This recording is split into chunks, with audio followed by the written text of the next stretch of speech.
In the Galapagos Islands, you'll observe a species of sea lion. It was once considered a subspecies together with the California sea lion, but recently has been recognized as its own species based on genetic evidence. The Galapagos sea lion is largely endemic to the Galapagos Islands, although smaller populations can also be found off of the coast of mainland Ecuador. They are a little smaller than the California sea lion, with females being smaller than males. Adult males can be up to 7 feet long and weigh well over 800 pounds and can be recognized by a thicker neck with a prominent forehead compared to the smaller females and immature males, which have a flatter forehead and are more slender. While in this first video, you can see a sea lion eating a larger fish, which it had to kind of toss around and eat in chunks.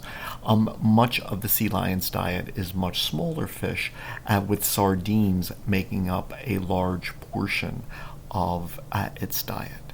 Here you can see how adept they are at swimming and how beautifully adapted they are for swimming. And they are excellent at diving.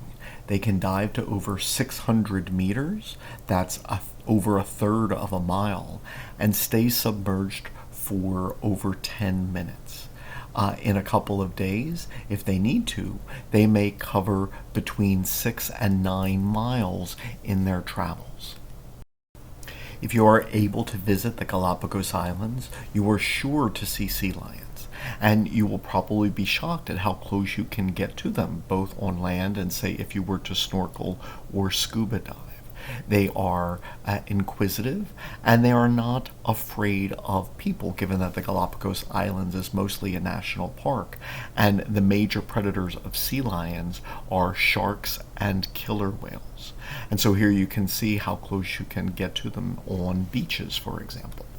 One of the major challenges that they face is during El Nino years, the currents around the Galapagos Islands change, which then changes the availability of green algae, and this then affects the fish populations, and so thus the Galapagos sea lion populations drop significantly during El Nino years, and they have to travel farther to find food, which is where they will face greater predation predators from killer whales and sharks.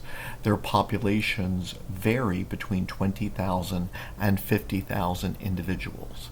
As climate change potentially increases the frequency and severity of El Nino events, this will pose a continuing challenge to sea lions in the Galapagos Islands.